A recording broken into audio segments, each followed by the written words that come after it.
नमस्कार, मैं संजय सनम यूट्यूब के सभी दर्शक श्रोताओं का हार्दिक अभिनंदन करता हूं। आज के इस वीडियो में मैं तेरापंथ धर्म संघ के एकादशम आचार्य श्री महाश्रमण जी के जन्मांग चक्र का विश्लेषण आपके सामने प्रस्तुत करने की कोशिश करूंगा। मेरे पास जो जन्म समय का विवरण है वो इस तरह से है। 13/5/1962, 13 मई 1962। टाइम है 5:54 और 37 सेकेंड। ये सुबह का समय 5:54 और 37 सेकेंड। स्थान है सरदार शहर।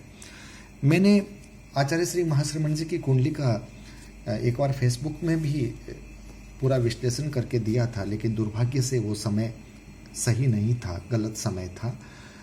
लेकिन ये सही समय मुझे ज्योतिष के ही एक मर्मज्ञ, एक पथिक अहमदाबाद से श्री राजेश जी बांठिया ने मुझे उपलब्ध करवाया और तब मैं इस गणना को कर पाया हूँ। सबसे पहले मैं उनका हार्दिक आभार, धन्यवाद ज्ञापित करता हूँ। राजेश जी जो कि मेरी तरह ज्योतिष क्षेत्र के पथिक हैं, और जब उनको पता चला तो उन्होंने मुझे समय दिया, समय बताया आचार्य श्री महाश्रमण जी का, और वो भी सेकंड तक बताया। चूँकि हम केपी एस्ट्रोलॉजी करते हैं तो केपी एस्ट्रोलॉजी में सेकंड तक के समय की बड़ी आवश्यकता होती है। थोड़ा सा परिवर्तन होने से प्रेडिक्शन में परिवर्तन आ जाता है। आइए हम जन्मांग चक्र की तरफ थोड़ा सा प्रवेश करते हैं। मैं जो गणना है वो आपको नहीं दिखा पा रहा हूँ, मेरे पास तकनीकी वो सुविधा नहीं है, लेकिन मैं इतना बता दूं क्योंकि ज्योतिष के पथिक भी अगर मेरे इस वीडियो को सुन रहे हों तो वो भी अपनी प्रतिक्रियाएं मुझे दे सकें, अपने विचार भेज सकें। मैंने ये आइनांस लिया है केपी न्यू का। अक्सर जो लहरी का लिया जाता है, मैं केपी पद्धति की बात कर रहा हूँ, तो मैंने केपी न्यू आइनांस लेकर के ही इसकी ये गणना की है, और इसके आधार पर यह वृषभ लगन आता है और चंद्रमा सिंह राशि का आता है, राहु कर्क राशि में रहता है। बहुत अधिक बात नहीं करूँगा क्योंकि हमको प्रेडिक्शन तक जाना है, और अभी राहु की महादशा चल रही है। जो राहु की महादशा है वो 19/3/2003 से 1/12/2005 तक राहु में राहु चला था। 1/12/2005 से 25/4/2008 तक राहु में जुपिटर चला है। 25/4/2008 से 1/3/2011 तक सेटर्न चला है। 1/3/2011 से 19/9/2013 तक राहु में बुध चला है, और 19/9/2013 से 7 अक्टूबर 2014 तक केतु चला है, और 7 अक्टूबर 2014 से अभी तक और 7/10/2017 तक राहु में वेनस की अंतर्दशा चल रही है।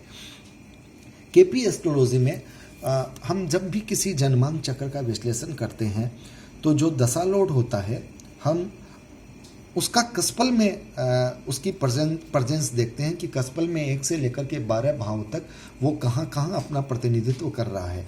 इस हिसाब से अगर मैं राहु की गणना अगर मैं करूं तो राहु के नंबर बहुत अच्छे आते हैं, और राहु का 1, 11, 12 और भी बीच में 5, 9 वहाँ भी जाता है।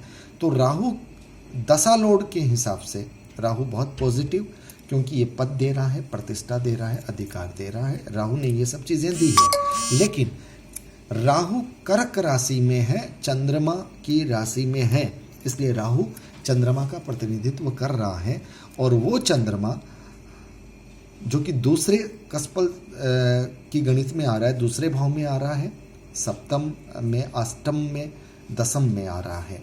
तो ये 2 और 7 कुंडली के मारक भाव होते हैं, और 8वां भाव तो वैसे भी बहुत खतरनाक रहस्यमय, जैसे मृत्यु का भाव भी कहा जाता है, रहस्य का भाव भी कहा जाता है, और ये स्पिरिचुअलिटी का भाव भी कहा जाता है। 8 और 12 दोनों को कहा जाता है। स्पिरिचुअलिटी के हिसाब से, रहस्यात्मक लाभ के हिसाब से 8वें भाव को हम सही मान सकते हैं, लेकिन शारीरिक रूप से 8वां भाव बहुत अच्छा नहीं होता। और 8वें भाव के कस्पल में अगर जुपिटर और मून और मरकरी और मार्स के ग्रह का प्रतिनिधित्व यहाँ पे आ रहा है, तो निश्चित रूप से जुपिटर और मून की जो स्थिति है वो दूसरे भाव से भी जुड़ी हुई है, 8वें भाव से भी जुड़ी हुई है, 7वें से भी जुड़ी हुई है। तो यह स्वास्थ्य के लिहाज से खराब है, अच्छी नहीं है।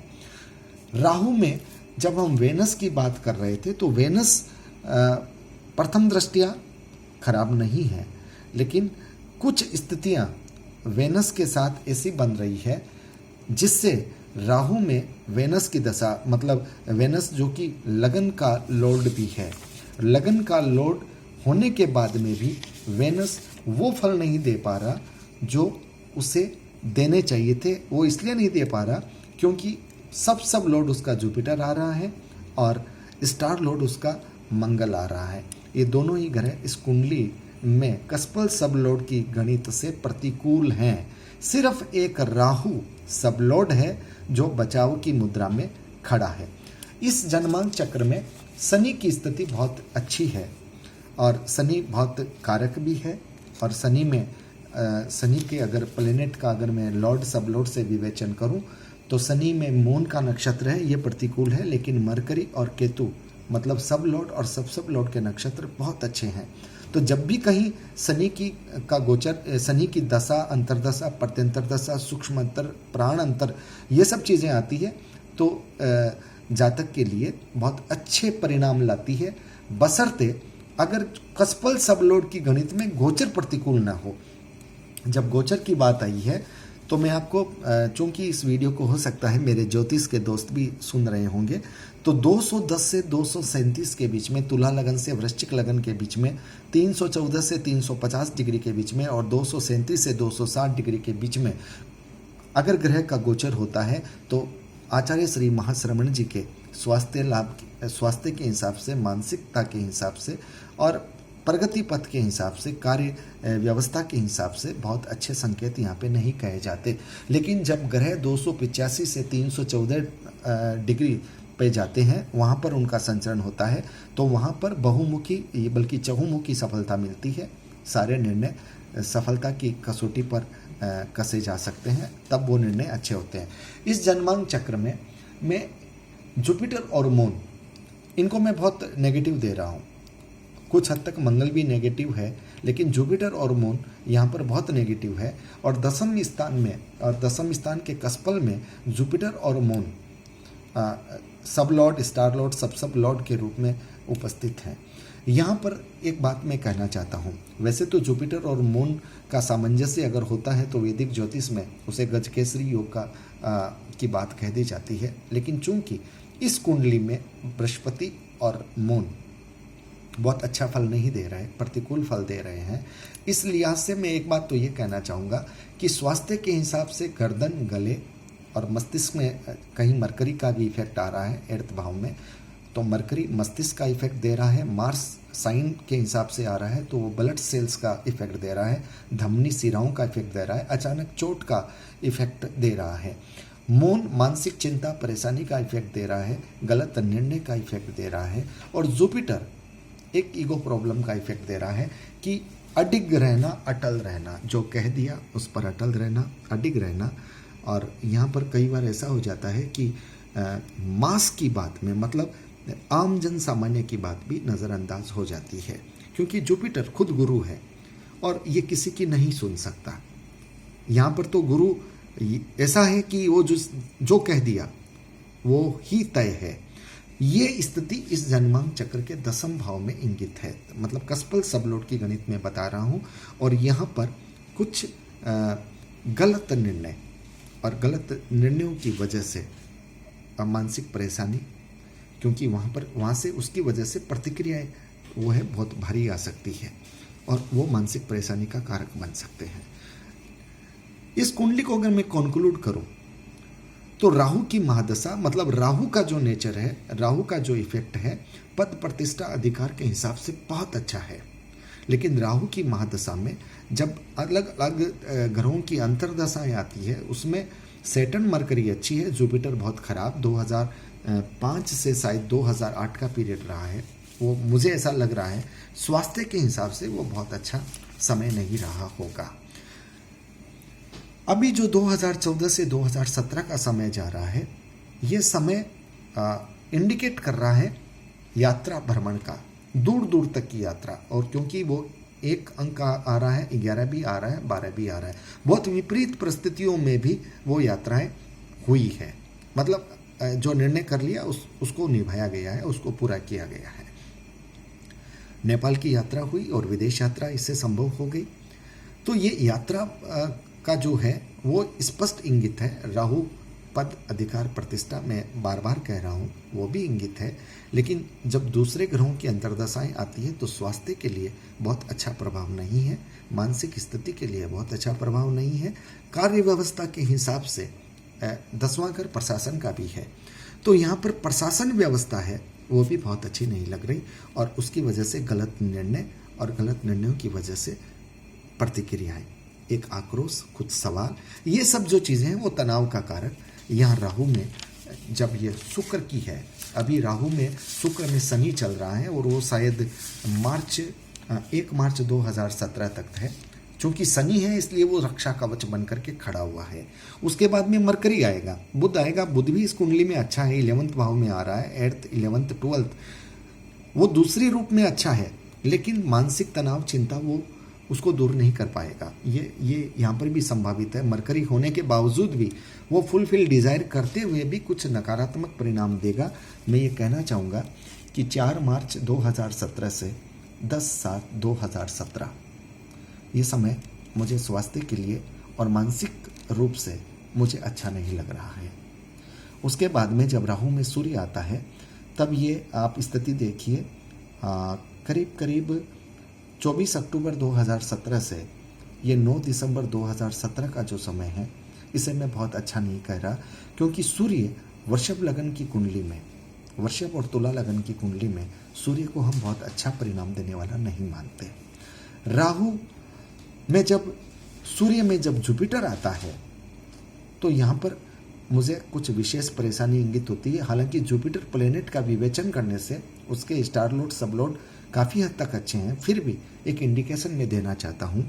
जो मेरे इस वीडियो को सुन रहे हैं, जो आचार्य श्री महाशरमण जी के सानिध्य का लाभ उठाते हैं, उनका सौभाग्य, वो सौभाग्य उनको मिलता है। वो जो मैं डेट बता रहा हूँ, अगर संभव हो वहाँ पर उस डेट पर थोड़ा सा अलर्ट रखें, थोड़ी सी सावधानी रखें, तो कुछ जो नकारात्मक परिणाम है हो सकता है वो उतने नकारात्मक ना हो। वैसे आचार्य श्री महाशरमण जी खुद साधक हैं, बड़े साधक हैं, तो ग्रहों के दुष्प्रभाव को, प्रतिकूल प्रभाव को वो अपनी साधना से छीण कर सकते हैं, एक रक्षा कवच वो अपना बना सकते हैं।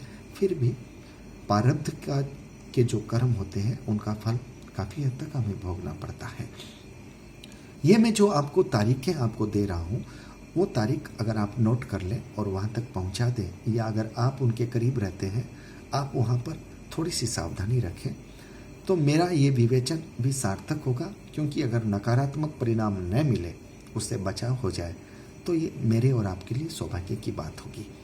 राहु में मून 16/10/2018 से 18/11/2018, 16/10/2018 से 18/11/2018 और 8 फरवरी 2019 से 21 अप्रैल 2019 विशेष सावधानी की आवश्यकता है। राहु में मार्स, ये 20/5/2020, राहु में मार्स में जुपिटर का अंतर में ले रहा हूँ, 20 मई 2020 से 10 जुलाई 2020 और 18 फरवरी 2021 से 19 मार्च 2021, यहाँ पर भी विशेष सावधानी की आवश्यकता है। क्योंकि अष्टम भाव में मार्स का इंडिकेशन है, मरकरी का है, और बहुत प्रबल, जिसको मैं कहता हूँ जुपिटर और मून, जो कि मारक भाव से भी जुड़ रहे हैं। तो जब जब संचरण में जुपिटर और मून का संचरण आएगा, मुझे लगता है वो स्वास्थ्य के हिसाब से, मानसिक रूप से वो परेशानी का कारक बनेगा। यहाँ पर विशेष सावधानी अपेक्षित है। एक बात मैं और निवेदन करना चाहता हूँ कि 26 जनवरी 2017 से शनि महाराज ने वृश्चिक राशि को छोड़ करके धनु राशि की तरफ मूवमेंट शुरू कर दिया था, और ये इस कुंडली में बहुत अच्छा है। शनि वैसे भी इस कुंडली में कारक है और नक्षत्र उपनक्षत्र के आधार पर भी कारक है, तो शनि यहाँ पर कारक की भूमिका निभा रहा है, और 26 जनवरी के बाद में उसकी स्थिति और अच्छी हो रही है। लेकिन एक बात मैं ये इसलिए कहना चाहता हूँ कि 21 जून 2017 से शनि संभवतः रेट्रोग्रेड हो रहा है। मैंने अभी अच्छे से देखा नहीं है, लेकिन मेरे पास जो जानकारी है उस आधार पर मैं आपको कह रहा हूँ, 21 जून 2017 से शनि रेट्रोग्रेड हो रहा है। और यहाँ पर जैसा कि मैंने पहले भी कहा कि 210 डिग्री से 237 डिग्री तक कोई भी ग्रह अगर संचरण करता है या बहुत अधिक ग्रह इस काल में संचरण करते हैं तो वो आचार्य श्री महाश्रमण जी के लिए बहुत अच्छा फल नहीं देंगे, नकारात्मक प्रभाव वहाँ मिलेगा। तो शनि अगर 240 डिग्री यानी वृश्चिक राशि में प्रवेश करते करते अगर 237 के अंदर में चला जाए तो नकारात्मक परिणाम यहाँ पर और अधिक मिल सकते हैं जब तक कि शनि पुनः मार्गी ना हो जाए। तो यहाँ पर एक अलर्ट और जा रहा है, कुछ सावधानी यहाँ पर विशेष रूप से अपेक्षित है। ओवरऑल अगर मैं कहूँ, मैं फिर कहूँगा राहु की महादशा पद अधिकार के लिए बहुत अच्छी है, लेकिन राहु की महादशा रहस्यात्मक रह है। यहाँ पर कुछ रहस्यमय स्थितियाँ बन सकती है, थोड़ी सावधानी आवश्यक है। मैं संकेत में अपनी बात कह रहा हूँ, समझदार के लिए इशारा काफ़ी होता है। और वहाँ पर जुपिटर और मून आ रहा है। रहस्यात्मक में जुपिटर मतलब आप जुपिटर को बोल सकते हो साधु संत विद्वान, मून में स्त्री का भाव, यहाँ से भी कोई प्रॉब्लम किसी के द्वारा क्रिएट हो सकती है। राहु जिसको मलेच्छ ग्रह कहते हैं, मतलब बहुत अपने से बहुत नीचे स्तर के लोगों के द्वारा भी कुछ गलत बात हो सकती है, वो कुछ ऐसी चाल हो सकती है जो आपके लिए दबाव का कारक बन जाए। निर्णय विचार गलत होने से परिणाम गलत आते हैं। महाश्रमण जी तेरापंथ धर्म संघ के एकादशम गुरु है, ये बात मेरे लिए कहनी उचित नहीं है, लेकिन जब मैं ज्योतिष परामर्शक के रूप में जन्मांग चक्र का विवेचन कर रहा हूँ तो उस वक्त ये मेरी ईमानदारी होती है कि मुझे जो भी इंगित होता है उसे मैं कहता हुआ चलूँ। मैं क्षमा चाहता हूँ, कुछ कड़वी बातें निकल रही है क्योंकि मुझे जो दिख रहा है मैं वो कह रहा हूँ। मैं ईश्वर से ये कामना करता हूँ इस जन्मांग चक्र के बारे में मैंने जो भी पॉजिटिव कहा हो वो 100% सफल हो जाए, और जो नेगेटिव मुझे दिखा हो और मैंने कहा हो मेरा प्रेडिक्शन वो गलत हो जाए। मेरा प्रेडिक्शन गलत होने से मुझे दुख नहीं होगा, क्योंकि मैं चाहता हूँ आचार्य श्री महाश्रमण जी का स्वास्थ्य स्वस्थ रहे, उनके निर्णय सही हो, कहीं भी आलोचना ना हो, कहीं भी ऐसी प्रतिक्रिया ना हो, कहीं भी सवाल ना हो जिससे उनको मानसिक व्यथा हो या मानसिक चिंता हो। मैं एक बात इस विवेचन को पूरा करते करते एक बात और कहना चाहूँगा कि राहु अभी सिंह राशि में चल रहा है, लेकिन इनके में जो कसपल सबलोड की गणित में आता हूँ तब राहु जब 105 डिग्री मतलब 120 डिग्री कर्क राशि के 120 डिग्री से चलते चलते 105 डिग्री से 80 डिग्री के बीच में आएगा तो राहु का संचरण आचार्य श्री महाश्रमण जी से ऐसा निर्णय करवाएगा कि वो पुनः अपने घर की तरफ प्रस्थान करेंगे।